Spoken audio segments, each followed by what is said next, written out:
ही 240 पे सिमट गए।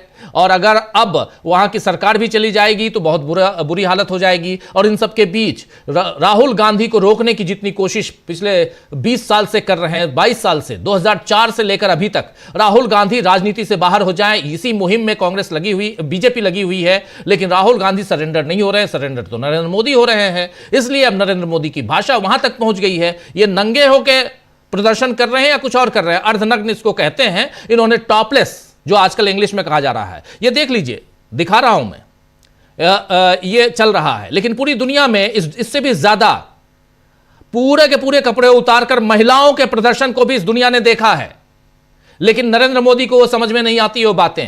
कॉमनवेल्थ गेम्स की बात आपको याद दिला देता हूं बीजेपी के दोस्तों। कॉमनवेल्थ गेम्स 2010, शीला दीक्षित मुख्यमंत्री थी उस समय, दुनिया की पूरी निगाहें कॉमनवेल्थ गेम्स पे टिकी हुई थी। और पूरा का पूरा उस कॉमनवेल्थ गेम्स का विरोध प्रदर्शन कौन कर रहा था? तो भाजपा के लोग कर रहे थे। वो भूल गए उस समय क्या दुनिया में भारत की छवि खराब नहीं हो रही थी? भारत की छवि को कई बार भाजपा के लोगों ने खराब किया है। लेकिन आज बुरा क्यों लग रहा है? इसलिए बुरा लग रहा है क्योंकि आज आपकी सियासत गर्त में जा रही है, वो सब पूरी दुनिया देख रही है और इसलिए आपको अब तकलीफ हो रही है। लेकिन सुनिए जरा यहां पे क्या कह रही हैं सुप्रिया श्रीनेत। प्रधानमंत्री ने नंगे शब्द का प्रयोग किया है। ये कोई शब्द है बोलने का? नंगे आप है जिसने अमेरिका के सामने आत्मसमर्पण किया। नंगई आप की है जिसने अमेरिका के सामने भारतीय किसानों के हितों का सौदा किया। नंगे आप हैं जिन्होंने एक थाली में पूरा का पूरा डेटा परोसकर अमेरिका को दे दिया। नंगे आप हैं जिन्होंने अमेरिका के निर्देश पर रूस से तेल खरीदना कम किया। नंगे आप हैं जिन्होंने $500 बिलियन की आयात पर बात मानी। नंगे आप हैं जिन्होंने शून्य करने का टैरिफ का वादा किया।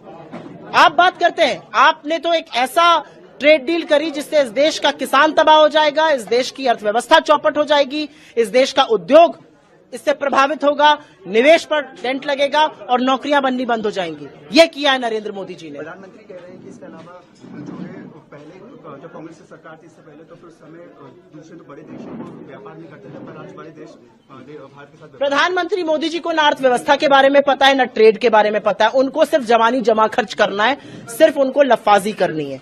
प्रधानमंत्री मोदी को हो सकता लगता हो कि 2014 में इस विश्व की रचना हुई थी, उसके पहले सब लोग पत्ते और हुलू लुलू करते थे। ऐसा नहीं है। ये देश 2014 के पहले भी था, ट्रेड तब भी होता था, बड़े बड़े देशों से होता था। आपने $37 बिलियन का जो चीन के साथ ट्रेड डेफिसिट था उसको बढ़ा के $116 बिलियन करने का काम किया है। आपने तो वो तरकीब बताई है कि जो $40 बिलियन का अमेरिका के साथ ट्रेड सरप्लस था वो डेफिसिट बनने जा रहा है। हम अब अमेरिका की निगरानी में तेल खरीदेंगे या नहीं खरीदेंगे? हमारे किसान अब अमेरिका के किसानों से प्रतिस्पर्धा करेंगे जिनके 467 एकड़ के खेत होते हैं, हमारा 1.25 एकड़ का खेत होता है। तो आपने जो देश के साथ किया वो देश देख रहा है। तो कौन कितना नंगा है इसकी यहां पर बानगी आप सुन रहे थे। एक तरफ प्रधानमंत्री नरेंद्र मोदी, दूसरी तरफ सुप्रिया श्रीनेत अपनी बात रख रही थी और तमाम उन मुद्दों को लेकर आ रही थी जिस पर नरेंद्र मोदी खुद घिरे हुए हैं, नरेंद्र मोदी की सरकार घिरी हुई है। एप्स्टीन फाइल्स का मामला तो अभी कहीं और है, लेकिन वो भी बीच बीच में आता रहता है और उसमें हरदीप पुरी के साथ और कौन कौन लोग घिरे हुए हैं ये सब जानते हैं। इधर एआईसीसी यानी ऑल इंडिया कांग्रेस कमेटी का लॉ डिपार्टमेंट, आरटीआई और एचआर डिपार्टमेंट ने कुछ जरूरी और नए इनिशिएटिव लिए हैं और ये इनिशिएटिव पार्टी की सोच यानी कांग्रेस पार्टी की सोच, विचारधारा और भविष्य के लिए बहुत ही महत्वपूर्ण बताई जा रही है। आज प्रेस कॉन्फ्रेंस की अभिषेक मनु सिंघवी ने और उनका साथ देते हुए इनके जो ट्रेजरर हैं वो नजर आए। जरा सुनते हैं क्या कुछ कह रहे थे यहां पर अजय माकन जो कांग्रेस पार्टी के ट्रेजरर हैं और अभिषेक मनु सिंघवी। सुन लीजिए।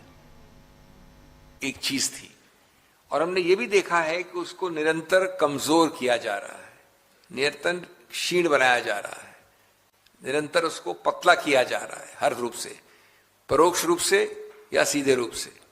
और उसके हाल में भी अमेंडमेंट देखे हमने, डेटा प्रोटेक्शन एक्ट में एक और तरीका निकाला गया कि किस प्रकार डेटा प्रोटेक्शन की जगह डेटा को सप्रेस भी साथ साथ किया जाए। और उसके ऊपर एक याचिका भी हमने की जिसमें मैं भी पेश हुआ अभी हाल में, जिसपे कि उच्चतम न्यायालय ने कारण बताओ नोटिस भी दिया है। तो जब ये बार बार पारदर्शिता को घोटने का प्रयत्न किया, काउंसिल हैं उनको अग्रणीय पंक्ति में रख के उनको इन्वॉल्व किया जाए, भागीदारी की जाए सांसदों के साथ। और इससे जो एक अगले युवा पीढ़ी को एक जो अवसर हम देना चाहते हैं कि विपक्ष का क्या रोल है संसद में और किस प्रकार से विपक्ष का रोल कांग्रेस अदा कर रही है, उसकी शुरुआत होगी।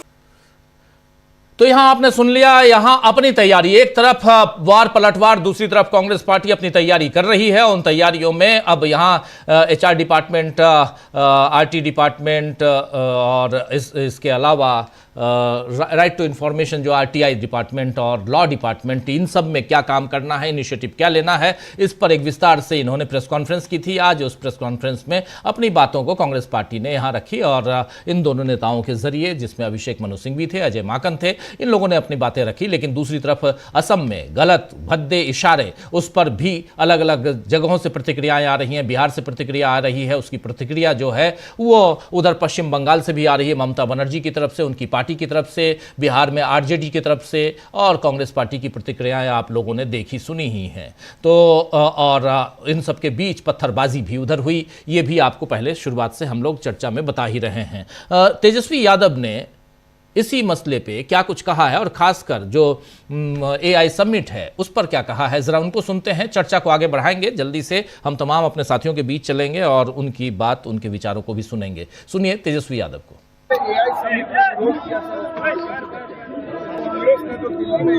एआई समिट तो पूरी तरीके से फ्लॉप रहा, बल्कि बेइज्जती कराई है। तो बेइज्जती हो गई, एआई समिट पूरी तरह से फ्लॉप रहा, ये कह रहे हैं यहां पर तेजस्वी यादव। यानी साफ नजर आ रहा है कि इंडिया गठबंधन यहां मजबूत है, एक दूसरे का साथ देता हुआ दिखाई दे रहा है। क्या इसी कारण नरेंद्र मोदी बौखलाए हुए हैं, उनकी पार्टी यहां तिलमिलाई हुई है, यह समझने की जरूरत है। चलिए, हमारे साथ कुछ वरिष्ठ साथी जुड़े हुए हैं, उनसे पहले आपका परिचय करवाता हूं और आगे बढ़ते हैं। कांग्रेस का बड़ा प्लान क्या है, यह भी समझेंगे। क्यों बौखला गए हैं नरेंद्र मोदी? मोदी साहब के मधुर बानी आपने सुन ली। हमारे साथ अमलेंदु उपाध्याय जी हैं, प्रशांत टंडन जी हैं, हमारे साथ जयशंकर जी हैं, जयशंकर गुप्त जी, और हमारे साथ बने हुए हैं उधर सीधे कोलकाता से प्रफुल्ल कोलखियान जी, और इधर दिल्ली से संजय जी, संजय कुमार सिंह साहब। आप सबका स्वागत इस्तकबाल है, स्वागत इस्तकबाल। अब तमाम दोस्त साथी शुभचिंतक आप सबका जो अब तक जुड़ चुके हैं, उनका भी, जो जुड़ने वाले हैं उनका भी स्वागत करता हूं। सीधे आना चाहता हूं सबसे पहले प्रशांत जी आपके पास। प्रशांत जी, प्रधानमंत्री की मधुरवाणी, वहीं से शुरुआत करते हैं। पीएम बोलते हैं तो थोड़ी तकलीफ तो होगी ही ना, प्रधानमंत्री हैं इसलिए प्रधानमंत्री बोल रहा हूं मैं, नरेंद्र मोदी नहीं बोल रहा हूं, प्रधानमंत्री। नरेंद्र मोदी की बात करें तो फिर नरेंद्र मोदी की कैटेगरी के बहुत लोग मिल जाएंगे भाजपा में, लेकिन प्रधानमंत्री की कैटेगरी में ऐसे प्रधानमंत्री तो बहुत कम हमने देखे थे। आपने देखे क्या, नेहरू जी से लेकर आज तक, अभी तक?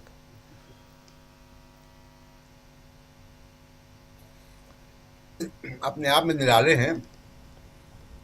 लेकिन राजीव जी, याद कीजिए कि कल हम लोग जब चर्चा कर रहे थे तो मैंने ये कहा था कि ये जो शर्टलेस प्रोटेस्ट हुआ है यूथ कांग्रेस के कार्यकर्ताओं का एआई समिट में, इससे बीजेपी की सरकार और मोदी और उनका पूरा सिस्टम बुरी तरीके से हिल गया। 8-10 लड़कों के प्रोटेस्ट को आप देखिए कि कैबिनेट मंत्री, गोदी मीडिया, आईटी सेल, अब प्रधानमंत्री खुद, मतलब आप इतना बड़ा प्रोटेस्ट है, तो अगर इतना रिएक्शन हो रहा है तो मैं कहूंगा कि उन लड़कों का प्रोटेस्ट बहुत कामयाब रहा और फाइनली मोदी जी को भी इसमें उतरना पड़ा। और देखिए, पॉलिटिशियन जो है वो फालतू में बात नहीं करता है, मोदी जी भी फालतू में बात नहीं करते हैं। उनको जरूरत महसूस हुई है कि इस प्रोटेस्ट के खिलाफ बोलना चाहिए, और उसकी वजह एक बता दें आपको। एक तो एआई समिट गलगोटिया के कुत्ते की वजह से, रोबोटिक कुत्ते की वजह से काफी बदनाम हो चुकी। दूसरे की बड़े बड़े लोग वहां नहीं आए, स्टेक होल्डर्स नहीं आए। उसी बीच एप्स्टीन वगैरह ये सब भी चल रहा है। लेकिन तमाम दरबारी जो बुद्धिजीवी हैं, जो जातिवादी भी हैं, उनके और मीडिया और गोदी मीडिया, इन सब के बावजूद इसका बहुत इम्पैक्ट हुआ है। होता क्या है कि राजीव जी, शर्ट उतारना हमेशा अश्लीलता नहीं है, एक स्टेटमेंट है। और जो इन लड़कों ने किया वो उसको आप अश्लीलता नहीं कह सकते। वो एक स्टेटमेंट है और समाज में इसका बड़ा सकारात्मक रवैया जाता है, ये एटीट्यूड दिखाता है। याद कीजिए कि लॉर्ड्स के मैदान में पवेलियन में बैठे हुए सौरव गांगुली, कप्तान भारत के, और जब भारत जीता, और उसके पहले भारत का क्रिकेट जो है वो बड़ा डिफेंसिव था कई कई वर्षों से, जब उन्होंने शर्ट उतार के घुमाई है लॉर्ड्स के स्टेडियम में, तो वो क्रिकेट टीम में जो एटीट्यूड आया वो आज तक बना हुआ है। वो मील का पत्थर था वो शर्ट उतारना सौरव गांगुली का। उनकी कैप्टनसी और उसके बाद की क्रिकेट टीम में जो अग्रेशन आया है वो उसी शर्ट उतारने से आया है। तो शर्ट उतारना हमेशा एक स्टेटमेंट होता है, और वो स्टेटमेंट देने में ये लड़के कामयाब हो गए। प्लस उसमें जो लिखा हुआ था कॉम्प्रोमाइज पीएम, विदेशी मेहमानों के बीच में वो संदेश चला गया, वहां विदेशी मीडिया भी था। ये देखिए आप जो कह रहे थे, ये देखिए ये तस्वीर हाँ। देखिए, सौरभ गांगुली यस, आपने भी शेयर किया है प्रशांत जी। यही तो वो इसको इसीलिए शेयर किया कि देखिए ये जो शर्ट उतारना जो है वो एक स्टेटमेंट होता है, अश्लीलता नहीं है। और याद कीजिए कि उसके पहले की क्रिकेट टीम और इस शर्ट उतारने के वाकये के बाद की क्रिकेट टीम का असर आप देखिए। मैं तो क्रिकेट को बहुत फॉलो नहीं करता हूं, जो लोग फॉलो करते हैं वो बताएंगे कि जो एटीट्यूड आया भारत की टीम में वो एटीट्यूड वहीं से आया। तो जो कल जो प्रदर्शन हुआ यूथ कांग्रेस का, उसमें वो एटीट्यूड दिखाई दिया, जो एटीट्यूड आमतौर पे बड़ी कांग्रेस के अंदर कम दिखाई देता है, और वो एटीट्यूड दिखाई दिया, उससे परेशान है। अब दूसरी बात जो नरेंद्र मोदी की भाषा शैली है। अभी हमारे कॉमर्स सेक्रेटरी और ज्वाइंट सेक्रेटरी सूटकेस बांध ही रहे थे अमेरिका में नेगोशिएशंस के लिए। ट्रंप ने 10% से 15% कर दिया टैरिफ। ट्रंप जो है रोज गोलपोस्ट बदलता है। ट्रंप बार बार आके कहता है कि जी हमने सीजफायर करवाया, कितने कितने जहाजों के गिरने की बात करता है। अपनी तरफ से वो कहता है कि प्रधानमंत्री नरेंद्र मोदी ने मुझसे वादा किया है कि वो रूस से तेल नहीं खरीदेंगे। मैं नरेंद्र मोदी का करियर चौपट कर सकता हूं, लेकिन मैं करूंगा नहीं। ये जो भाषा वो कांग्रेस के खिलाफ बोल रहे हैं, दरअसल ये एटीट्यूड और ये भाषा उनको बोलनी चाहिए ट्रंप के खिलाफ। ये भाषा उनको बोलनी चाहिए चीन के खिलाफ, पाकिस्तान के खिलाफ। तब तो देश की जनता उनके साथ आएगी। ये 20, 22, 21 साल के लड़के, युवा एक्टिविस्ट, उनको उठा के जेल में डाल दिया। जुडिशरी में हमारी बड़ी महान है, उनको डेमोक्रेसी का सही मतलब भी नहीं मालूम है। देखिए बाहर की दुनिया में क्या होता है, आप अभी बता ही रहे थे जी। इराक वॉर के दौरान अमेरिका जब युद्ध कर रहा था, अमेरिका में इराक के खिलाफ हमले पर प्रोटेस्ट हो रहे थे, और ये प्रोटेस्टर्स ये कह रहे थे कि आपके हाथ इराकियों के खून में सने हुए हैं। अमेरिका की सरकार से कह रहे थे, किसी ने उनको देशद्रोही नहीं कहा। तो आपको देखना चाहिए कि प्रोटेस्ट कहाँ होते हैं। मैं पहले कह चुका कि प्रोटेस्ट नॉर्थ कोरिया में नहीं होते। आप गूगल करके देखेंगे आपको नहीं मिलेगा कि नॉर्थ कोरिया में कभी कोई प्रोटेस्ट हुआ हो। प्रोटेस्ट लोकतांत्रिक देशों में होते हैं। फिलिस्तीन को लेकर मुस्लिम कंट्रीज से ज्यादा प्रोटेस्ट यूरोपियन कंट्रीज में होते हैं। क्यों होते हैं? क्योंकि वहां प्रोटेस्ट अलाउड है, वहां डेमोक्रेसी है। और तमाम सारे जो ये जातिवादी और दरबारी बुद्धिजीवी हैं, ये इस डेमोक्रेसी को समझ नहीं पा रहे हैं, इस एक्सप्रेशन ऑफ डेमोक्रेसी को समझ नहीं पा रहे हैं। और मैं दावे के साथ कह सकता हूं कि ये जो संदेश है इनका, ये बहुत गहरा चला गया। इसीलिए नरेंद्र मोदी को रिएक्ट करना पड़ा।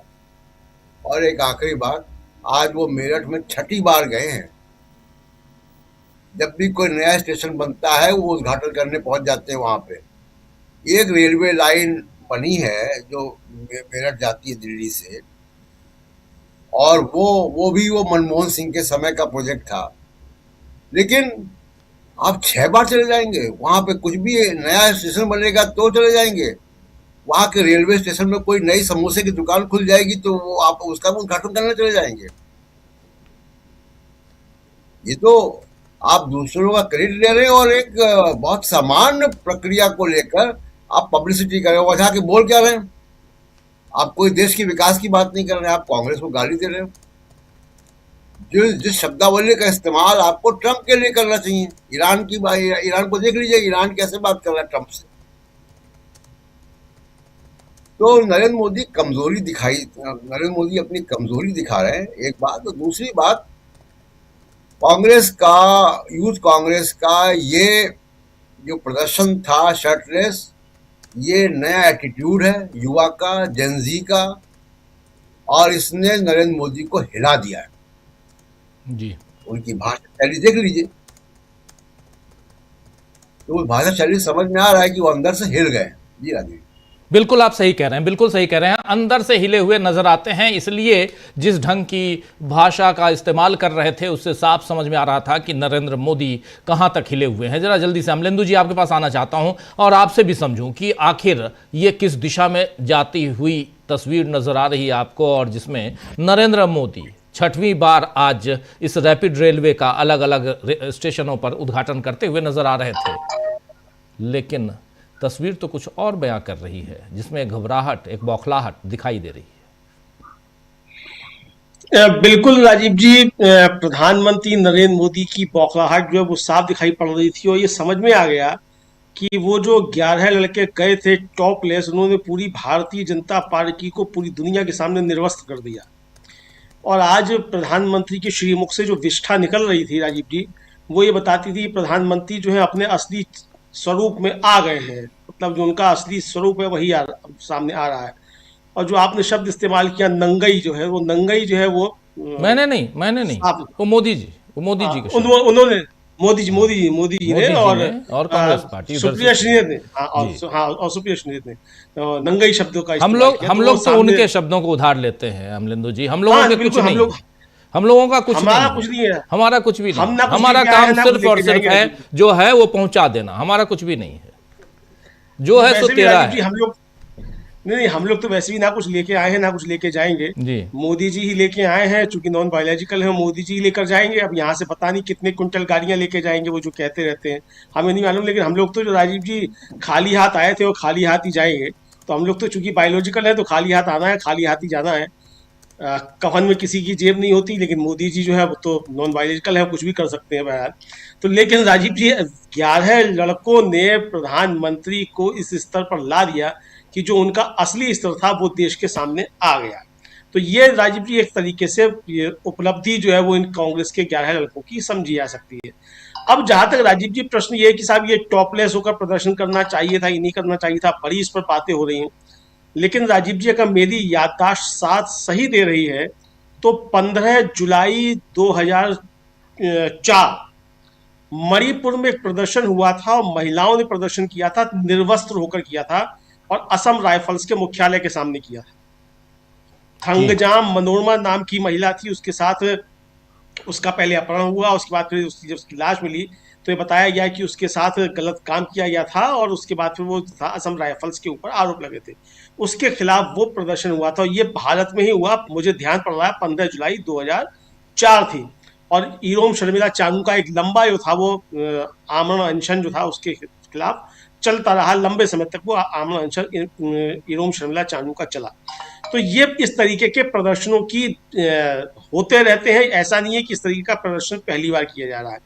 और कोई साहब ये जैनजी से, आप जैनजी के ऊपर आप डाल दी कि जैनजी के इस तरीके प्रदर्शन कर रहे हैं जैनजी, तो पुलिस भी यही कह रही है कि जैनजी को भड़काना चाहते थे। नेपाल में जिस तरीके का जैनजी प्रदर्शन हुआ, तो जैनजी ने प्रदर्शन किया या किसने प्रदर्शन किया, सवाल ये नहीं है। सवाल ये है कि इस प्रदर्शन के जरिए संदेश क्या दिया जाना था, वो संदेश कहां तक पहुंचा।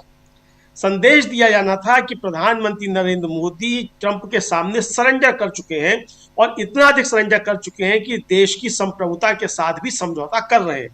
वो संदेश देने में ये लोग कामयाब हो गए। और प्रधानमंत्री जिस तरीके से रिएक्ट कर रहे हैं, जिस तरीके से भारतीय जनता पार्टी रिएक्ट कर रही है, उससे संदेश और गहराता चला जा रहा है। अब प्रधानमंत्री कहे कि भाई आप लोग तो पहले ही नंगे थे। अरे भाई ठीक है, नंगे थे, अब ठीक है, लेकिन दुनिया तो नहीं जानती थी कि राजा भी नंगा है। अब इन्होंने तो बता दिया कि राजा भी नंगा है।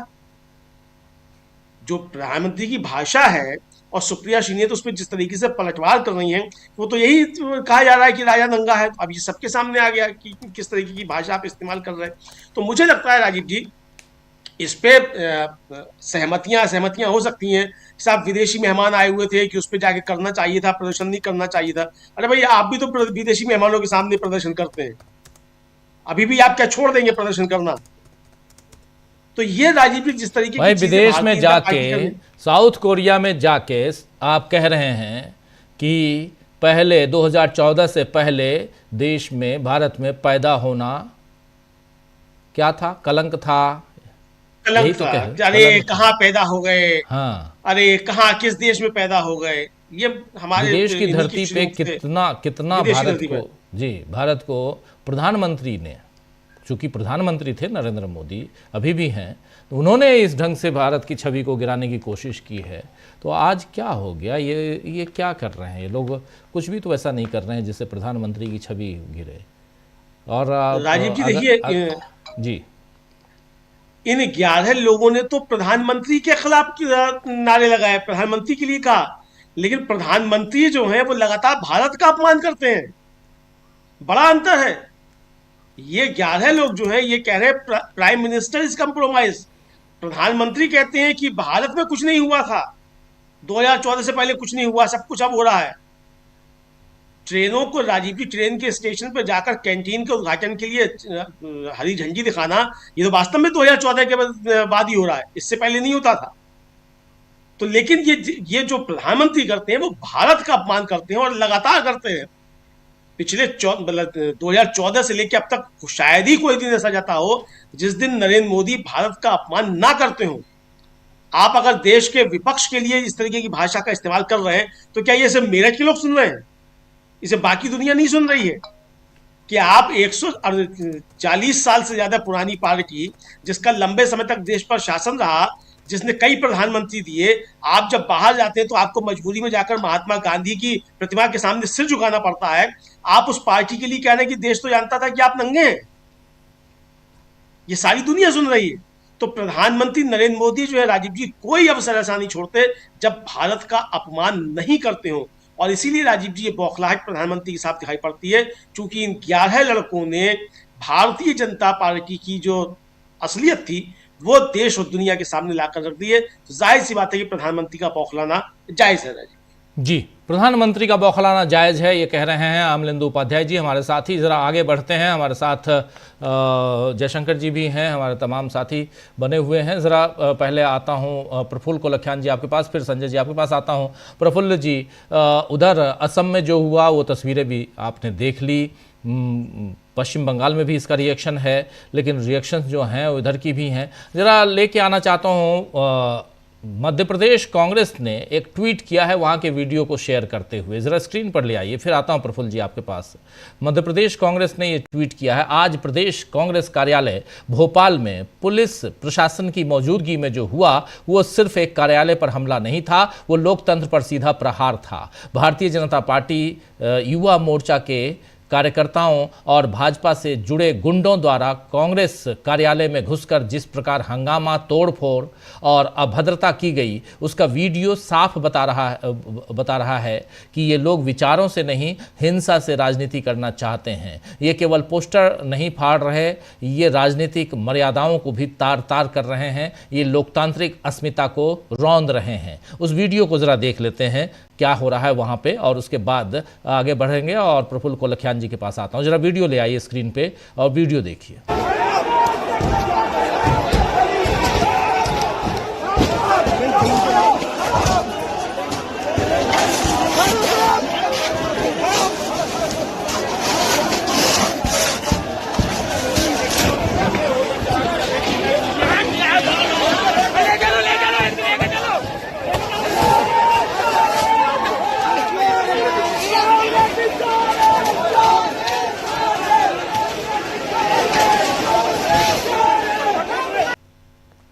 तो सुन रहे थे, प्रफुल्ल जी देख रहे थे, ये है मध्य प्रदेश भोपाल में भारतीय जनता युवा मोर्चा, भारतीय जनता पार्टी के कार्यकर्ता, नेता और उसके समर्थक जो कर रहे थे वो कांग्रेस पार्टी के मुख्यालय पर दफ्तर पहुंच के तोड़ फोड़। और नरेंद्र मोदी अगर कहें कि ये लोग तो शुरुआत से ही नंगे हैं, तो फिर तो आप एक वो दे ही देते हैं, एक सर्टिफिकेट देते हैं। जैसे आपने हरदीप पुरी को जन्मदिन की बधाई देकर सर्टिफिकेट दे दिया कि वो मिलते रहते हैं, मिलते रहेंगे, एप्स्टीन की आत्मा से मिलेंगे, उसमें क्या फर्क पड़ता है? ये तो वही है ना। सर नमस्कार, सभी साथियों और दर्शकों को नमस्कार। देखिए, ये तो कुछ भी कर सकते हैं। अमरेंदु सर ने इशारा किया कि राजा जब कपड़े का, हवा का लिबास पहन के शहर में घूम रहा था तो बच्चा बोला भीड़ से, राजा असल में तुम नंगा हो। ये नंगापन क्या होता है? और ये भारत के संदर्भ में और कांग्रेस को बोल रहे हैं।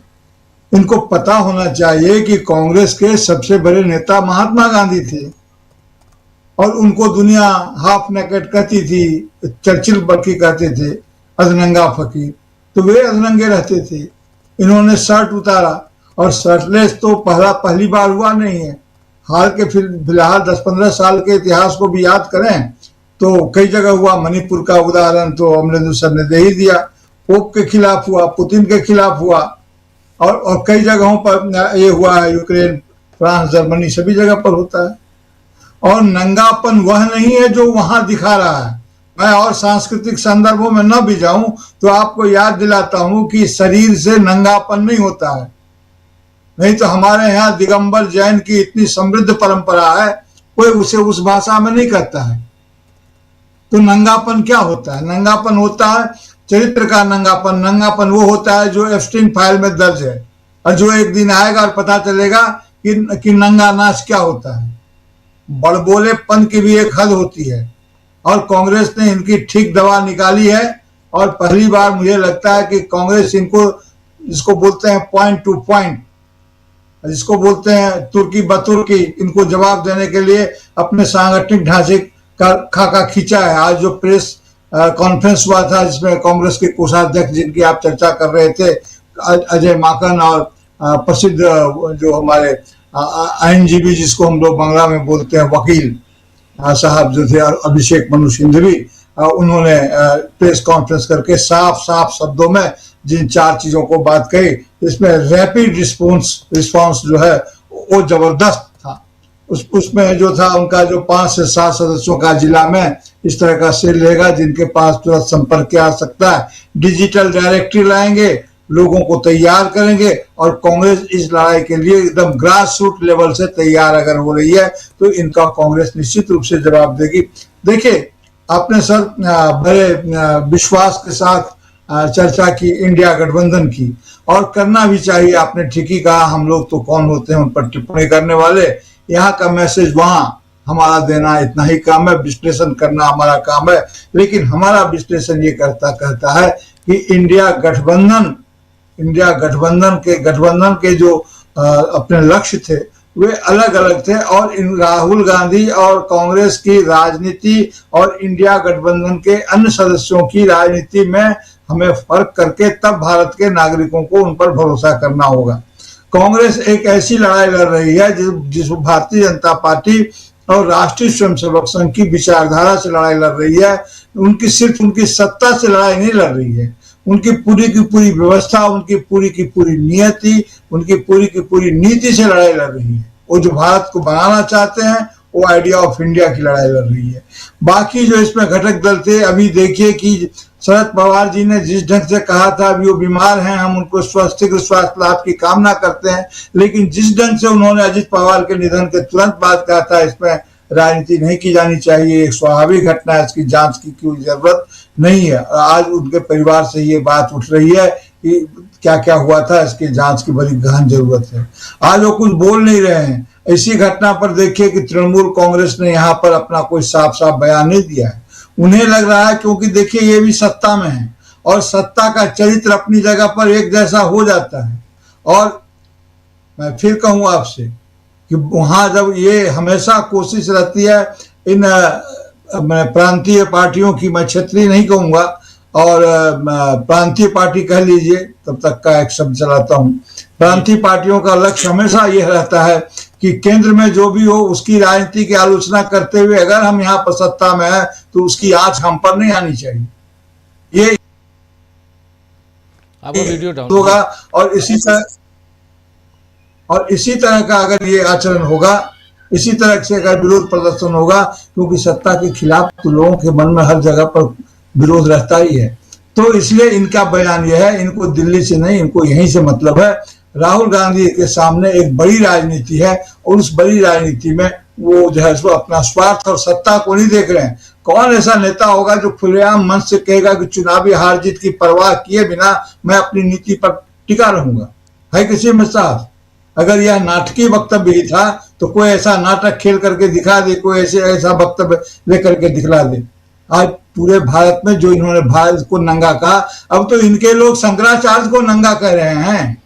मुझे नहीं पता कि वो क्या है नहीं है, उनका क्या केस है लेकिन जिस ढंग से पेश आ रहे हैं उस ढंग से तो यही साबित हो रहा है। इसीलिए इनका 1-2 दिन चलेगा, लेकिन मैं ये बधाई देता हूं उन युवा कार्यकर्ताओं को जिन्होंने सरलेस होकर के अपने संदेश को इतना जबरदस्त ढंग से जनता तक पहुंचाया, लोगों तक पहुंचाया।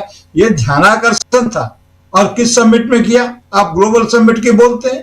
जिस ग्लोबल समिट में हमारी नाक कट गई, जिस ग्लोबल समिट में कुत्ता भी हमारा वफादार नहीं रहा, जी चीनी कुत्ता भी हमारा वफादार नहीं रहा, और उस ग्लोबल समिट की बात बोल रहे हैं जहां चोरी हो गई थी, वहां नाक कटी शर्टलेस होने से। 6-7 लड़कों, 11 लड़कों, 12 लड़कों के शर्टलेस होने से नाक कट गई। ये बिल्कुल नहीं। अब ये समझिए कि बेजुबान होते जा रहे लोकतंत्र को जुबान मिली इससे। प्रोटेस्ट की राजनीति खत्म होकर के उपद्रव की राजनीति पर विराम लगा और प्रोटेस्ट की राजनीति शुरू हुई। अगर विरोध की राजनीति अपना काम करेगी तो जाहिर है कि उपद्रव की राजनीति को पीछे हटना होगा। भारतीय जनता पार्टी की पूरी राजनीति उत्तेजना, उन्माद और उपद्रव की राजनीति रही है। इस उत्तेजना, उपद्रव और उन्माद की राजनीति के खिलाफ अगर लोकतांत्रिक विरोध की राजनीति का यह प्रदर्शन कांग्रेस के युवा कार्यकर्ताओं ने किया है तो देश की तरफ से उनको बधाई दी जानी चाहिए। आप आलोचना, प्रत्यालोचना करते रहेंगे, लेकिन जिस मैसेज को उन्होंने देना चाहा कि नाक कहां कटी है, अगर इज्जत की चिंता होती है कि भारत के राष्ट्र को प्रतिष्ठा पर आंच आई है तो जांच कीजिए कि भारत की प्रतिष्ठा को जांच कहां कहां से लगी है। तो इसलिए मैं उन लोगों को बधाई देता हूं और ये कहता हूं कि बेजुबान होते लोकतंत्र को एक जुबान मिली और राजनीति को उत्तेजना, उन्माद और इससे बाहर निकाल करके, उपद्रव से बाहर निकाल करके एक लोकतांत्रिक विरोध की स्थिति में लाई। अगर वो कहते हैं कि कांग्रेस नंगी या नंगे लोगों की पार्टी है तो कांग्रेस के सबसे बड़े नेता महात्मा गांधी थे। इस बात को कभी नहीं भूलना चाहिए, जो आधे कपड़े में ही रहते थे, जिनका कपड़ा उन्होंने कहा कि ब्रिटिशर्स ने छीन लिया। इसलिए तो कह रहे हैं इनको सबसे ज्यादा तकलीफ तो महात्मा गांधी से है ना, इसलिए तो कह रहे हैं। अगर गहराई में जाइए तो महात्मा गांधी से ज्यादा तकलीफ तो है ही। गोडसे वाली पार्टी को महात्मा गांधी से तकलीफ होगी ही होगी। अब गोडसे वाली पार्टी इसलिए कह रहा हूँ क्योंकि गोडसे का महिमा मंडन करने वाली एक साध्वी और महात्मा गांधी को गोली, उनके फोटो पे गोली मारने वाली एक साध्वी, उसको अगर आप कहीं और पहुंचा देते हैं तो इसका मतलब है कि आप उनका साथ दे रहे हैं। इसलिए यहाँ पर इस बात को मेंशन करना ज़रूरी है। जल्दी से आना चाहता हूँ जयशंकर जी आपके पास, फिर संजय जी आपके पास भी आता हूँ। जयशंकर जी, ये पूरे घटनाक्रम, प्रधानमंत्री नरेंद्र मोदी की भाषा, चलिए युवा कांग्रेस के युवाओं ने, चलिए मान लिया थोड़ी देर के लिए उन लोगों ने नंगाई की, मान लिया, यही कह रहे हैं ना प्रधानमंत्री, वो प्रधानमंत्री कह रहे हैं वो पार्टी नंगी पार्टी है, तो मान लो ना कि वो ऐसा ही काम करेंगे। जब पार्टी ऐसी है तो ऐसा ही काम करेंगे, तो आप क्यों कह रहे हो? आप अपनी जुबान क्यों खराब कर रहे हो? सवाल तो ये पैदा होता है। और नहीं तो ये मानिए कि उनके प्रोटेस्ट, यानी कांग्रेस के, युवा कांग्रेस के जो वहां प्रतिनिधि गए, नेता गए, उनके प्रोटेस्ट से आप बौखला गए हैं, हिल गए हैं, तिलमिला गए हैं, और इसीलिए पूरे देश भर में आपने अब नंगा नाच करना शुरू कर दिया है। यह कहा जाए फिर जयशंकर जी, क्या कहा जाए, मतलब अपने भाषणों से, अपने बयानों से प्रधानमंत्री जी अपने बारे में लगातार बताते रहते हैं कि वे क्या हैं। उनके बारे में हम लोग मतलब मणिशंकर अय्यर से तो कभी इत्तेफाक नहीं रखे उस ढंग से, उनके बड़बोलेपन या जो भी कहिएगा, लेकिन एक बार इनके बारे में जो कहा था वो लगातार उसको ये चरितार्थ करते जाते हैं। देखिए, मुश्किल क्या है कि ये लोग मानसिक और वैचारिक रूप से फासिस्ट हैं। लोकतंत्र इनके दिल दिमाग में कहीं से है नहीं। जब विपक्ष में रहते हैं तो ठीक है, वो सारे काम करते हैं, धरना प्रदर्शन, उग्रता, ये सब सारे काम करेंगे, मस्जिद तोड़वा देंगे, कभी कुछ कर देंगे, ये सब सारे करेंगे वो लोग। लेकिन सत्तारूढ़ होते ही उन पर हिटलर की आत्मा उनके सामने प्रवेश कर जाती है। अगर वो डेमोक्रेटिक होते, लोकतांत्रिक होते, तो ये कहते कि भाई एआई समिट में हमारे विपक्ष के कुछ नौजवानों का प्रदर्शन जो शर्टलेस थे या जैसे भी रहे होंगे, उनका प्रदर्शन इस बात का सबूत है कि इस देश में जीवंत लोकतंत्र है। लेकिन चूंकि आप लोकतांत्रिक हैं नहीं और इस देश में लोकतंत्र है नहीं, इसलिए आपकी जुबान से बात निकल ही नहीं सकती है। जो वीडियो हमने देखा अभी तक, जो यूथ कांग्रेस के 11 लड़कों का, उसमें कुछ शर्ट पहने हुए हैं, कुछ टी शर्ट पहने हुए हैं, कुछ शर्टलेस भी हैं, उसमें से फुहड़ता कहीं नहीं नजर आ रही है। प्रोटेस्ट तो आ रहा है, प्रोटेस्ट नजर आ रहा है।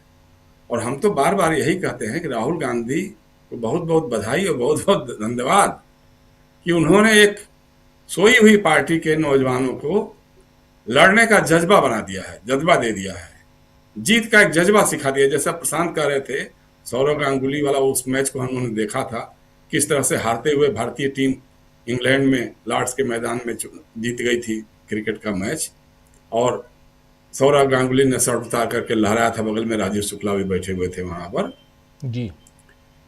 तो वो एक जज्बा था, उसने जज्बा कायम किया। वो राहुल गांधी ने यही जज्बा आज यूथ कांग्रेस के नौजवानों के दिल दिमाग में भर दिया है, जिसको लेकर के गए थे। वो क्या करने गए थे? प्रोटेस्ट करने गए थे। अब आपको याद आ रहा है कि पड़ोस के घर शादी होती है तो पड़ोसी क्या करते हैं। भाई, पड़ोस के घर में, जिसके घर में शादी होती है, वो भी क्या करता है ये भी आपको मालूम होना चाहिए। आपकी तरफ से गाली नहीं देता है विपक्ष को, आप तय नहीं कर पाते हैं कि विपक्ष में है। आप लगातार कांग्रेस के खिलाफ बातें करते हैं, गालियां देते हैं, आप शब्द निकालते हैं। जब आप कह रहे थे किसी पार्टी के राष्ट्रीय अध्यक्ष के बारे में कि वो बार बाला और वो डांसर और वो कांग्रेस की विधवा और क्या क्या बातें, तो उससे देश की दुनिया भर में बदनामी हो रही थी कि नाम हो रहा था। जब आप, जैसे आपने बताया, वही मैं भी कहने जा रहा था कि जब आप दक्षिण कोरिया और दुनिया के और कई देशों में भी जाकर के भारत के बारे में, भारत सरकार के बारे में नहीं, भारत के बारे में जाकर के जिस ढंग की घिनौनी बातें करते थे, अरे साहब 2014 से पहले तो लगता था किस देश में कहां पैदा हो गए, शर्म आती है, शर्म आती थी, आज बदल गया है देश। ऐसी तमाम ऐसी बातें करते थे जिसपे देश का नाम रोशन होता था या देश की बदनामी होती थी। ये मोदी जी या उनके लोग बता सकते हैं। अभी एआई समिट में जो काम गलगोटिया यूनिवर्सिटी के लोगों ने किया, उससे मोदी जी को बताना चाहिए कि इससे देश का नाम दुनिया भर में रोशन हुआ या बदनामी हुई। ये तो बताना चाहिए आपको, ये आप नहीं बताएंगे। रोज अमेरिका का राष्ट्रपति डोनाल्ड ट्रंप आपकी पैंट उतार करके आपको नंगा कर रहा है। रोज कोई ना कोई ऐसा बयान दे देगा जैसे लगेगा कि आप उसकी कठपुतली हैं और नाच रहे हैं, उसके इशारों पे नाच रहे हैं, और बात भी सही होती जाती है। अच्छा, संजोग की बात यही है कि यही बातें 10 दिन 20 दिन पहले राहुल गांधी कर चुके होते हैं, और उसी पर वो मुहर लगाता है और आप चुपचाप बैठे रहते हैं, और जो कहता है वो वही आप करते भी जाते हैं। रूस से तेल खरीदना आपने बंद ही कर दिया हमारी कंपनियों ने जी। ईरान से समझौता आपने चाबहार पोर्ट से अपने को विड्रा कर लिया, वहां से तेल भी नहीं ले रहे हैं आप। वो कह रहा है कि आप वेनेजुएला से खरीदिए, अब आप कह रहे हैं कि उससे अगर ठीक होगा हम खरीदेंगे, क्यों नहीं खरीदेंगे। तो रोज तो वो आपको नंगा कर रहा है। एक बार भी आपके मुंह से नहीं आया। टैरिफ मतलब हमारा जो टैरिफ था उसको जीरो कर दिया और अपना टैरिफ बढ़ा दिया, और वहां के सुप्रीम कोर्ट में जो फैसला दिया उसके अगले ही दिन उसने और बढ़ा दिया, 10 से 15% कर दिया। हमारी डील होते होते रह गई, जैसा बता रहे थे कि भाई ये लोग ब्रीफकेस अटैची उची पैक करके जा रहे थे, बीच में डील ही रुक गई, टल गई। तो ये सारी चीजें रोज रोज हो रही हैं, लेकिन अब उससे आपको पता नहीं। आपकी पार्टी के पूर्व सांसद सुब्रमण्यम लगातार अपने देश के प्रधानमंत्री के बारे में, एक राज्य के पूर्व मुख्यमंत्री के बारे में लगातार बयान दे रहे हैं, कह रहे हैं कि साहब वो चीन जाते थे और बीजिंग में उनके ऐशोआराम का इंतजाम कोई राजनयिक करता था, डिप्लोमेट करता था, वहां का राजदूत करता था, उसके बदले में उसको यहाँ केंद्र सरकार में जगह मिली, मंत्रालय मिला। आप एक बार भी जवाब नहीं दे रहे हैं, एक बार भी नहीं कह रहे हैं कि ये स्वामी झूठ बोल रहा है, और झूठ बोल रहा है तो उसके खिलाफ मुकदमा करेंगे, हम मानहानि का मुकदमा करेंगे, क्योंकि वो एक साथ एक राज्य के पूर्व मुख्यमंत्री जो आज देश के प्रधानमंत्री भी हैं और वहां के तत्कालीन राजदूत जो आज भारत के विदेश मंत्री भी हैं, हमारे नाम राशि, उनकी मानहानि कर रहे हैं, उनको डिफेम कर रहे हैं। वो तो स्वामी पर मुकदमा नहीं कर रहे, मुकदमा छोड़ दीजिए, आप तो उनको अपनी पार्टी से निकालने तक का साहस नहीं दिखा पा रहे हैं। It means there is something wrong, तो अपने आप में प्रूव हो रहा है। तो आपको तो बताना चाहिए। अमेरिका के बारे में, एपस्टीन फाइल्स के बारे में स्वामी के अलग बयान आ रहे हैं, अलग सुर आ रहे हैं, और आपके एक मंत्री का नाम लगातार उछल रहा, लगातार आ रहा है। भाई इससे अधिक बेशर्मी और दुनिया भर में बदनामी कहीं हो सकती है क्या, कि ब्रिटेन का राजकुमार गिरफ्तार हो जाता है, एपस्टीन फाइल्स में नाम आता है, तो दुनिया भर में तमाम इस्तीफे होने शुरू हो गए हैं एपस्टीन फाइल्स में। जिसका नाम आ गया, अब वो सही है गलत है क्या है वो तो बात की बात है, लेकिन नाम आते ही लोगों का रिजिग्नेशन हो रहा है। हमारे यहाँ बेशर्मी से आप उसको जन्मदिन की बधाई दे रहे हैं। वो खुद ही कह रहा है कि हाँ हम 4 बार मिले थे। क्यों मिले थे भाई जनाब? भारत का नाम रोशन करने के लिए मिले थे। वो दुनिया भर का जो सबसे बड़ा यौन अपराधी, दुष्कर्मी, उससे आपकी मुलाकातें होती रहती थी। अब उसे लेन देन, क्या लेन देन होता था, क्या होता था, गॉड नोज। तो ये सारी चीजें हैं जिस पर आपको सफाई देनी चाहिए थी। दुनिया भर में जो हमारी जगहसाई हो रही है उसके बारे में आपको नहीं है, लेकिन कांग्रेस नंगी थी और आपको अर्धनग्न होने की क्या जरूरत है, आप तो पहले ही से नंगे हैं। अरे भाई साहब, आप खुद ही नंगे हैं। आप अपनी भाषा से साबित कर रहे हैं कि आप नंगे हैं। मैं बड़े शंकर अय्यर की भाषा नहीं बोलना चाहता हूं मैं कि आप क्या हैं, लेकिन आपने अपनी नग्नता का अपने शब्दों से, अपने भाषा से आपने सब दुनिया भर को बताया है, क्योंकि आप डेमोक्रेट हैं नहीं। तो राजीव जी ये हालात है, लेकिन ये अच्छी बात है। मुझे जिस बात की कई बार मैं इस मंच से भी कांग्रेस के लोगों की आलोचना भी करते रहता था कि कब उतरोगे सड़कों पे, कब लड़ने का जज्बा दिखाओगे, कब संघर्ष का जज्बा दिखाओगे। इन नौजवानों को बहुत बधाई कि जा करके वहां पे अपनी बात उन्होंने रखा और विरोध किया, विरोध प्रदर्शन किया। हमको याद है, हम लोग भी बचपन में, युवा अवस्था में जब थे, छात्र युवा अवस्था में थे, तो जा करके सड़कों पे प्रदर्शन करते थे। मुझे याद है इंदिरा जी, उस समय इंदिरा गांधी जी हाईकोर्ट, इलाहाबाद हाईकोर्ट में गई थी अपना बयान देने के लिए। उनका बयान होने वाला था और हाईकोर्ट के गेट के बाहर हम लोगों ने प्रदर्शन किया था। कुर्ते पहने थे, नीचे काले कुर्ते पहने थे, निकाल करके नारा लगाना शुरू कर दिया था। पुलिस जो करती है वो करती की, वो पुलिस ने किया, उसमें कहीं ये बात नहीं है जी। लेकिन करते तो थे हम लोग। धरना प्रदर्शन, विरोध प्रदर्शन करते ही रहते, आए दिन होता रहता था। और आपको बहुत बुरा लग गया भाई। क्यों बुरा लग गया? क्योंकि आपके दाल में काला है, और दाल काली अगर दिखने लग जाएगी तो उससे आपकी जगहसाई होगी। मुझे नहीं लगता कि नौजवानों ने जो शर्टलेस या टॉपलेस या जो भी कहिए वो प्रदर्शन किया है, उससे जगहसाई नहीं हुई है। उससे तो लगा कि हाँ, इस देश में लोकतंत्र जिस रूप में भी है उसे बनाए रखने की एक कोशिश है, एक कवायद है। उसे ये, इस प्रदर्शन से ये साबित होता है, और हम इनका स्वागत करते हैं, अभिनंदन करते हैं। बहुत अच्छा काम किया है और करते रहना चाहिए। लाठी और डंडों की परवाह नहीं करनी चाहिए, क्योंकि अब जो ये लोग गुंडे हैं बेसिकली ना, जिस ढंग से भोपाल में गुंडई हुई है, जिस ढंग से आसाम में गुंडई हुई है, भारतीय जनता युवा मोर्चा या उनके और लोगों ने मिलकर के किया है, वो क्या है उसके बारे में तो एक बार भी कभी कहेंगे नहीं। बीजेपी वाले कभी बोलेंगे ही नहीं। तो अपना परिचय ये खुद ही दे रहे हैं। बेसिक बात ये है राजीव जी, जो मान के चलना चाहिए, हम तो मान के चलते ही चलते हैं, कि बेसिकली ये लोग नाजीज हैं, ये लोग फासिस्ट हैं।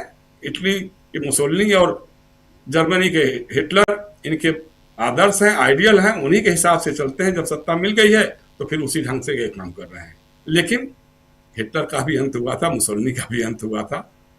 तो ये बात इनको पता नहीं याद है कि नहीं है, इनको याद रखना चाहिए। और इसी तरह से अगर नौजवान सड़कों पे आते रहे तो वो दिन दूर नहीं जब तख्त उछाले जाएंगे। जी राजीव जी। जी, सब ताज उछाले जाएंगे, सब तख्त उछाले जाएंगे। जी वे सब तख्त गिराए जाएंगे। चलिए, लेकिन संजय जी क्या कहेंगे आप? यहाँ तो सब हमाम में सब नंगे हैं। ऐसा कोई नहीं है। मोदी जी अकेले हैं और अपनी तरह के अकेले हैं, और वो जो कर रहे हैं या जो बोल रहे हैं या जैसे रिएक्ट करते हैं उससे वो अपना, मैं नहीं कहूंगा कि नंगापन दिखाते हैं, उससे अपना वो यूनिकनेस दिखाते हैं जो नंगाई के काफी करीब है। तो और मैंने सीधी सी बात है कि ये प्रदर्शन बीजेपी के खिलाफ तो था ही नहीं, नरेंद्र मोदी के खिलाफ भी नहीं था। ये तो सरकार के खिलाफ था, सरकार की नीतियों के खिलाफ था, सरकार के आयोजन के खिलाफ था। बीजेपी ने उसको अपने ऊपर क्यों ले लिया? और प्रधानमंत्री जिस ढंग से राजनीति कर रहे हैं, जिस ढंग से नेतृत्व कर रहे हैं, उसमें वो पूरा मामला बीजेपी वर्सेस कांग्रेस हो गया, जो बीजेपी वर्सेस कांग्रेस था ही नहीं। और चुनाव के बाद पक्ष विपक्ष सब मिलकर सबको देश के लिए काम करना है। तो आपने आधी माने 60% भारत को छोड़ दिया है और कह रहे हैं कि नहीं हम ही चलाएंगे क्योंकि हम जीते। तो आप उनकी ना संसाधनों का उपयोग कर रहे हैं, ना प्रतिभा का उपयोग कर रहे हैं, ना योग्यता का उपयोग कर रहे हैं। उसका असर दिखाई दे रहा है। अगर इस आयोजन में राहुल गांधी को भी बोलने के लिए कहा जाता तो सिर्फ उसी से लगता कि बहुत कुछ हो गया। सिर्फ राहुल गांधी ने 5-10 मिनट जो बोला होता उसी से लगता कि कुछ हो गया। बिल गेट्स अगर बोल पाते, उनको बोलने दिया जाता तो ही लगता कि कुछ हो गया। लेकिन वो सब नहीं हुआ, और वो आपके कारण नहीं हुआ। आपके कारण मतलब सरकार के कारण नहीं हुआ। बिल गेट्स को आपने बुलाया और आपने मना किया कि नहीं किया, आज तक किसी को पता नहीं है। कि बिल गेट्स ने तो पहले कहा था कि हम आएंगे, और सरकार नहीं, सूत्रों के हवाले से खबर चल रही थी कि बिल गेट्स नहीं आएंगे, बिल गेट्स आएंगे। तो बिल गेट्स फाउंडेशन ने कहा कि नहीं वो तो आएंगे, और जब नहीं आए तो बिल गेट्स फाउंडेशन ने यही कहा कि नाम नहीं इसलिए नहीं आ रहे। तो नाम किसने हटाया? बिल गेट्स फाउंडेशन ने कहा कि हटा दो, या सरकार ने हटा दिया, या आयोजकों ने हटा दिया? तो अगर नाम हट गया तो बिल गेट्स को आना नहीं था, लेकिन सरकार ने हटाया, उनको आने से रोका, या वो खुद नहीं आए, ये अभी तक स्पष्ट नहीं है। और किसी खबर से स्पष्ट नहीं होता है, और हमारी मीडिया ने बताया नहीं अभी तक कि क्या है। जाहिर है मैंने वो बताएंगे नहीं तो मीडिया भी कहां से बताएगा। लेकिन मीडिया को अगर पूछकर बताना चाहिए था, और जो लोग उनकी सेवा भक्ति करते हैं, या जो लोग ये चिंता करते हैं कि पार्टी की बदनामी ना हो, या पार्टी गंभीर दिखे, या पार्टी चुनाव जीतती रहे, उनको ये बताना चाहिए था कि सरकार ने क्या किया या नहीं किया। और जिनका काम रिपोर्टिंग है उनको भी बताना चाहिए। तो वो सब किसी ने नहीं बताया कि बिल गेट्स को आने से रोका गया, या बिल गेट्स अपने आप नहीं आए। और जाहिर है कि बिल गेट्स को रोका गया, तो आप बुलाकर रोक देंगे, इसको हम क्या कहें? बिल गेट्स जैसे आदमी को वहां से बुलाकर, और उनका सारा कार्यक्रम जो इसमें होना था नायडू के साथ, वो सब हुआ, तो और जो सरकार के समर्थक हैं, और यहां नहीं हुआ, तो जाहिर है आप तय नहीं कर पाते हैं कि आपको क्या करना है। अव्वल तो बुलाना ही नहीं चाहिए था, और बुलाए थे तो उनको बोलने देना चाहिए था। और जरा से भी आप तय नहीं कर पाए, और सूत्रों के अनुसार और ये वो करके आपने चेक किया, वाटर टेस्टिंग उसको कहा जाता है, और उसके बाद आपने ही या बड़े आयोजकों ने शायद तय कर लिया कि बिल गेट्स को मना करता है, बिल गेट्स ने मान लिया कि ठीक है। लेकिन जिस ढंग से इन लोगों ने आयोजन किया, उसी से सरकार की या आयोजकों की पोल खुल गई, और उसका विरोध अगर किया गया तो वो सरकार, आयोजन वगैरह वगैरह का विरोध था। और उसके जवाब में कांग्रेस कार्यालय पे विरोध प्रदर्शन का कोई मतलब नहीं था। तो जो इन्होंने किया उससे बीजेपी की राजनीति दिखाई देती है, या बीजेपी की राजनीति तंगी होती है, तो वो हुआ। और जैसे है कि राहुल गांधी ने कह दिया, पहले मोदी जी सूट ही पहनते थे, तो राहुल गांधी ने कहा कि सूट बूट की सरकार है, उसके बाद से मोदी जी ने सूट पहनना ही छोड़ दिया है। और आप वो फोटो देखिए जो इसका क्या इस सम्मेलन की जो फोटो है, सबके साथ हाथ उठाए हुए, उसमें मोदी जी अकेले सबसे बूढ़े और सबसे अलग दिख रहे हैं, क्योंकि उन्होंने सूट नहीं पहना है, सब लोग सूट पहने थे। सूट एक ड्रेस है, और ऐसा तो है नहीं कि वो विदेशी है, तो आप लेकिन सूट बूट नहीं पहनेंगे क्योंकि आपको राहुल गांधी ने कह दिया कि सूट बूट की सरकार है। तो ऐसा थोड़ी है कि जो सूट पहनता है वही सूट बूट की सरकार चलाता है, और आप सूट नहीं पहनेंगे और कुर्ता पजामा पहन लेंगे तो सूट बूट वाले नहीं होंगे। सूट बूट का मतलब मोटा मोटी यही होता है, अच्छे महंगे कपड़े। ये थोड़ी होता है कि टाई लगाएंगे तभी सूट पूरा होगा।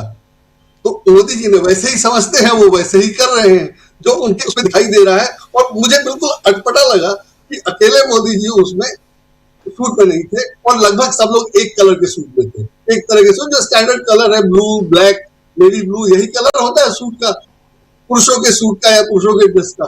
सब लोग उन्हीं में से किसी एक कलर में थे, मोदी जी अकेले दिख रहे थे। तो अकेले और अलग तो मोदी जी है ही है, यूनिक है, और वो बार बार उनके हर काम में, हर बयान में दिखता है, और इस बार भी दिखा। तो दोनों चीजें हुई कि एक तो जो प्रदर्शन सरकार के खिलाफ था उसको बीजेपी ने प्रधानमंत्री के नेतृत्व में अपने ऊपर ले लिया और उस पर रिएक्ट वैसे करने लगे जैसे कि दो दुश्मन करते हैं या दो गिरोह लड़ते हैं, जबकि बीजेपी कांग्रेस का प्रदर्शन वैसा नहीं था या कांग्रेस का विरोध वैसा नहीं था।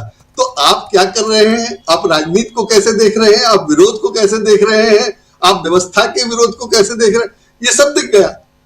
और इसमें पूरी तरह कमजोरी दिखी। और मुझे लगता है कि अगर इन्होंने किसी से राय की होती, किसी से, तो कोई नहीं कहता कि इस तरह की बात करिए या इस तरह से बोलिए या इस तरह से जवाबी कार्रवाई करवाइए। चूंकि करते नहीं है और चूंकि कोई रोक नहीं है, कोई नियंत्रण नहीं है, इसलिए सब हो जाता है, उसके बाद उसको डिफेंड किया जाता है। सब हो गया, उसके बाद उसको डिफेंड किया जा रहा है। और चूंकि वो मारपीट हो गई, हिंसा हो गई, मैंने कई लोगों को चोट लगी है, तो अब उसको डिफेंड करने के लिए या उससे ध्यान हटाने के लिए ये कहा जा रहा है कि आप ही नंगे हैं। अब हम लोग नंगाई पे बात कर रहे हैं, इस पे नहीं बात कर रहे हैं कि वहां जाकर के कितने लोगों को चोट लगी। और उसमें चोट अगर बीजेपी वालों को लगी तो कांग्रेस वालों को भी लगी है, पुलिस वालों को भी लगी है। दोषी कौन है? सिर्फ और सिर्फ बीजेपी, सिर्फ और सिर्फ नरेंद्र मोदी का नेतृत्व। लेकिन हम लोग उस पर बात नहीं कर रहे हैं क्योंकि मोदी जी नंगाई एक नया मुद्दा लिया है। तो जब कुछ मुद्दा गंभीर होता है तो मोदी जी उसको किसी और तरफ, किसी फूहड़, घटिया, अश्लील सब्जेक्ट की तरफ मोड़ देते हैं। और इसमें भी यही हुआ। अभी मुद्दा क्या है कि अमेरिका से इन्होंने ट्रेड डील कर लिया, ट्रेड डील में भारत के हित बेच दिए गए, नरेंद्र मोदी कॉम्प्रोमाइज है, देश को बेच दिया, वगैरह वगैरह। और आज के अखबारों में खबर क्या है कि अमेरिका ने ट्रंप ने 10% को फिर 15% कर दिया। अरे वो सुप्रीम कोर्ट तो उसका मान नहीं रहा है, सुप्रीम कोर्ट तो कह रहा आप लगा नहीं सकते, वो 10 को 15 कर दे रहा अगले दिन। तो उस फैसले का या उस खबर का क्या महत्व है? तो उसको छोड़ करके जो भारत में जो खबर महत्वपूर्ण है वो कोई खबर नहीं छपी है। SIR पे आज एक बहुत महत्वपूर्ण खबर है कि 8-9% लोग जो पुराने वोटर लिस्ट से कम हो गए हैं। बहुत बड़ी बात है कि 9% तो विदेशी नहीं हो सकते हैं ना, और 9% फर्जी नाम भी नहीं हो सकते हैं। 9% लोग कम हो गए क्योंकि आप उसमें ढूंढने लगे थे लॉजिकल डिस्क्रिपेंसी। और लॉजिकल आपको करना क्या था? चुनाव आयोग ने कहा था कि हम विदेशी को वोटर नहीं बना सकते हैं, इसलिए सारी कार्रवाई हो रही है। हुआ क्या कि 9% लोग बाहर हो गए, तो 9% लोग विदेशी तो है नहीं। तो आपने किया क्या? वही जो आरोप है कि जिसको आप निकालना चाहते थे उसको निकाल दिया आपने। 8% से 9% लोग बाहर हो गए। तो खबर ये होनी चाहिए थी, छपी क्या है कि ट्रंप ने 10% जुर्माना लगाया था, टैरिफ लगाया था, उसको 15% कर दिया। और वो कब किया? जब सुप्रीम कोर्ट पहले कह चुका है कि प्रेसिडेंट को पावर ही नहीं है। तो अमेरिका की खबर भारत में हो सकता है बड़ी खबर हो, अमेरिका के लिए बड़ी खबर होगी, भारत के लिए भी बड़ी खबर है, लेकिन अगर आप मानते हैं तो, लेकिन उससे बड़ी खबर थी और कई दूसरी खबरें हैं जिसको छोड़ करके ये छपा जा रहा है। तो ये हमेशा मोदी जी यही करते हैं कि जो मूल मुद्दा होता है, प्रदर्शन कांग्रेस ने किया, क्यों किया, वो सही था, गलत था, उसके जिस विषय के विरोध में किया, वो सबको छोड़ करके वो नंगाई पे बात करने लगे जो मुद्दा ही नहीं है। तो ये हमेशा ऐसे ही करते हैं और ऐसे ही उन्होंने 10 साल निकाल दिया और ऐसे ही आगे भी निकालते रहेंगे। और ये सबसे गड़बड़ है जो गोदी मीडिया के सहयोग से ये कर पा रहे हैं। अगर गोदी मीडिया रोज लिखे कि देखो मोदी जी ने आज ऐसे मुद्दा बदल दिया, ऐसे मुद्दा बदल दिया, तो एक हफ्ते में ठीक हो जाएंगे, लेकिन वो उनको करना नहीं है क्योंकि उन्होंने सबको ये कर रखा। तो रोज ये चीजें भी खुल रही है कि मोदी जी कैसे कंट्रोल करते हैं मीडिया को और मीडिया कैसे उनको सपोर्ट करता है या उनके लोग कैसे सपोर्ट करते हैं। मुझे लगता है कि इस तरह की चीजें मोदी जी के कहने से, बोलने से बाहर आती है। और दूसरा कोई क्या नंगा होगा, मोदी जी अपनी यूनिकनेस, मैं उसको नंगाई नहीं कह रहा हूं, यूनिकनेस दिखाते हैं रोज, जो रोज बाहर आ जाती है, ये भी एक था। जी बिल्कुल। बिल्कुल आप सही कह रहे हैं। यहाँ नरेंद्र मोदी के सामने एक प्रेशर है, एक दबाव है, बहुत भयंकर वाला दबाव है। उस दबाव से कैसे बाहर निकलेंगे या कैसे अपनी पार्टी को बाहर निकालेंगे वो जाने, लेकिन जो चल रहा है, जो प्रेशर क्रिएट कर लिया है यहाँ कांग्रेस पार्टी ने, उस पर ज़रा चर्चा करने की ज़रूरत है। और प्रशांत जी, राष्ट्रपति के अभिभाषण पर चर्चा के लिए जब राहुल गांधी खड़े होते हैं तो वो नरवणे की किताब ले आते हैं। जब बजट पर चर्चा के लिए खड़े होते हैं राहुल गांधी तो फिर वहाँ पर एप्स्टीन फाइल खोल देते हैं। तो ये हम लोग देख रहे हैं, क्या यहीं से ये पूरा का पूरा मामला जो है वो गड़बड़ा गया है? पूरे ट्रैक से उतर चुके हैं नरेंद्र मोदी, उनकी पार्टी, ये क्योंकि जिस ढंग से किरण रिजिजू बयान दे रहे हैं, कोई और ट्रोल आर्मी का कोई नेता या कोई ऐसा कोई इंसान जो है, जो भाजपा के ट्रोल आर्मी वाले हैं, वो अगर बयानबाजी करे तो अलग चीज़ है, लिखे, लेकिन आधिकारिक तौर पे किरण रिजिजू आके जिस ढंग की बातें पिछले 10-20 दिनों में दे रहे हैं, उससे साफ समझ में आ रहा है, उनकी बातों को जरा गौर से आप सुनिए तो समझ में आता है कि ट्रैक से उतरी हुई पार्टी और अब ट्रैक पर चढ़ने की कोशिश में कुछ भी कर रहे हैं। क्या ऐसा लगता है? की पॉइंट राजीव जी यही है कि ट्रैक से उतरी हुई पार्टी, हम लोग ये कई बार कॉर्पोरेट वर्ड में या नॉन प्रॉफिट वर्ड में इस बात का इस्तेमाल करते हैं, इस बात का कि बाहर की दुनिया लगातार बदल रही है, आपको अपने संगठन को बाहर की दुनिया के मुताबिक बदलना है। तो ये जो कांग्रेस अभी कर रही है, चाहे वो शर्टलेस प्रोटेस्ट है या राहुल गांधी का जो चर्चा आप कर रहे हैं कि वो किताब को लेके चले गए, वो एक डिसरप्टिव पॉलिटिक्स है। मैं उसका हिंदी तर्जुमा नहीं कर पाऊंगा, कोई साथी अगर मदद करेंगे तो अच्छा होगा। एक डिसरप्टिव पॉलिटिक्स वो कर रहे हैं। वो डिसरप्टिव पॉलिटिक्स जो है वो लोगों को अग्रेसिव संदेश भेज रही है। ये जो प्रगति मैदान वहां हुआ भारत मंडपम में एआई समिट में, ये भी उसी डिसरप्टिव पॉलिटिक्स का है, एक तरीका है। तो बीजेपी के पास ये नहीं है। अब आप दोनों प्रोटेस्ट को अगर आप तस्वीर दिखाएं, आप देखिए कि कांग्रेस का जो प्रोटेस्ट है वो कितना स्मार्ट है। उन्होंने टी शर्ट छपवाई, बड़ा संदेश दिया, कॉम्प्रोमाइज प्राइम मिनिस्टर। वो एआई समिट में गए, कोई तोड़फोड़ नहीं की, खामोशी से गए, शर्ट उतारी, वो लहराई, वो टी शर्ट दिखाई, चले आए। जो वहां धक्का मुक्की हुई वो अलग बात है, लेकिन इन्होंने किसी स्टॉल को नुकसान नहीं पहुंचाया, कोई धक्का मुक्की नहीं की। अब आप जरा बीजेपी का प्रोटेस्ट देखिए। आप बीजेपी का प्रोटेस्ट जो है उसमें ये स्मार्टनेस नहीं है, वो बिल्कुल मवाली वाला एक प्रोटेस्ट है, तोड़ो फोड़ो, मारो पीटो, गाली दो, ये देखिए आप। तो कांग्रेस के प्रोटेस्ट ने ये नहीं किया। तो ये बेसिकली क्या है कि आपके पास जब आइडिया खत्म हो जाते हैं तब आप ये करते हैं। बीजेपी के पास एक आइडिया, आरएसएस के पास पिछले 100 साल से है, हिंदू मुसलमान।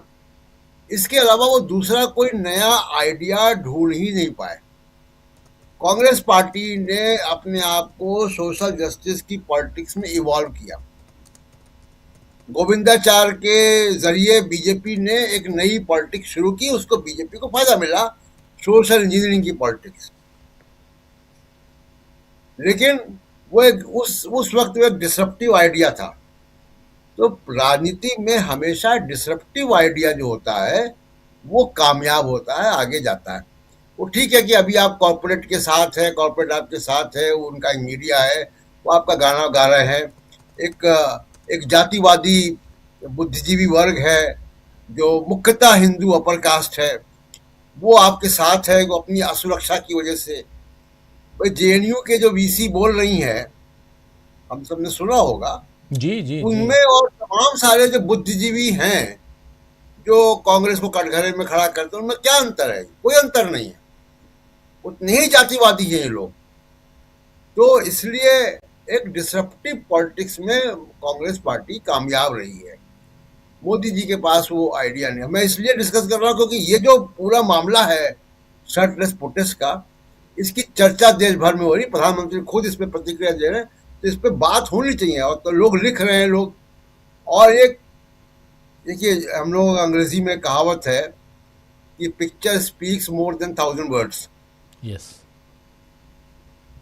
तो तस्वीर जो है उसका जो कम्युनिकेशन है वो बड़ा ताकतवर होता है, वो तमाम बड़े बड़े लेखों से भी ज्यादा ताकतवर होता है। ये तस्वीर बड़ी पावरफुल है और इस तस्वीर ने हिला दिया मोदी जी को। जिस तरीके की भाषा वो बोल रहे हैं, इसका मतलब है कि मोदी जी हिल गए। आप देखिए ना कि निशिकांत दुबे की किसी भी बात पे राहुल गांधी रिएक्ट नहीं कर रहे हैं, मल्लिकार्जुन खड़गे नहीं रिएक्ट कर रहे हैं, क्योंकि वो हिल नहीं रहे उससे।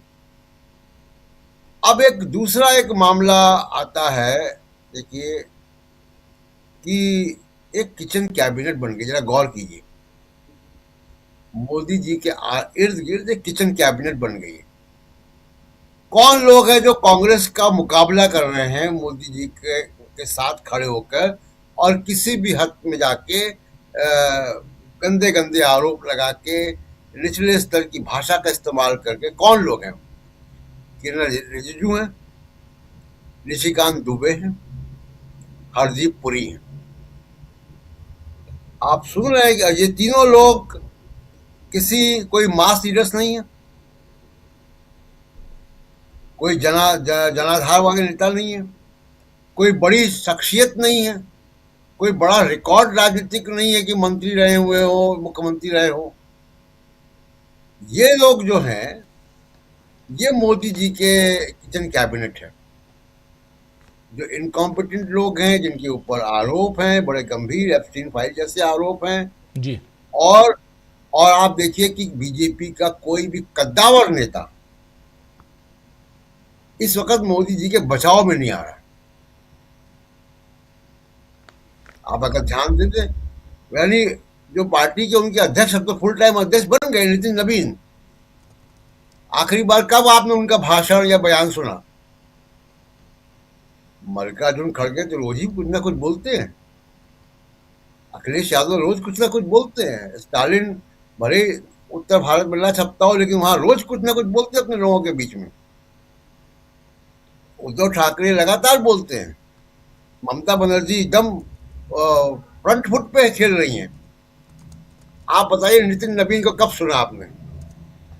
जो सुनाई दे रही आवाजें, ये मोदी जी का किचन कैबिनेट है। और इसके अंदर बीजेपी के अंदर बहुत सारी अब दीवारें सामने आ चुकी हैं, जिसमें अभी आपने चर्चा की योगी आदित्यनाथ जी जो विदेश जा रहे हैं, वो भी एक है। बहुत सारी चर्चाएं होती जो आगे समय में खुलेंगी आके। तो इस वक्त जो है, जो